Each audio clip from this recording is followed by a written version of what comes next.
ওমরা আল্লাহ তাআলা কোরআনে বলছেন তোমরা ওমরা করো, ওয়া আতিম্মুল হাজ্জ ওয়াল উমরা, এজন্য আমরা ওমরা করব। দ্বিতীয় নম্বর ফজিলত, নবীজি হজের আগে ওমরা করছে, এজন্য আমিও ওমরা করব। তৃতীয় নম্বর, যেই ব্যক্তি ওমরা করবে ওই ব্যক্তি নবীজি বলছেন সে যেন আমার সাথে সাক্ষাৎ করলো, সুবহানাল্লাহ। চতুর্থ নম্বরে ওমরার ফজিলত, যেই ব্যক্তি ওমরা করবে নবীজি বলছেন আমি তাকে সুপারিশ করে জান্নাতে নিয়ে যাব, সুবহানাল্লাহ।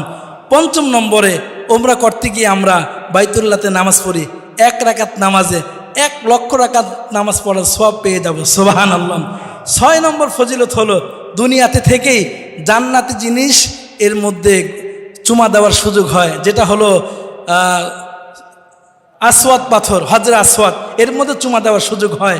7 নম্বরে ওমরা করলে জিন্দেগির গুনাহ মাফ হয়ে যায়। 8 নম্বরে ওমরা করলে দোয়া কবুল হয়। 9 নম্বরে ওমরা করলে, ওমরা করার সময় যখন আমরা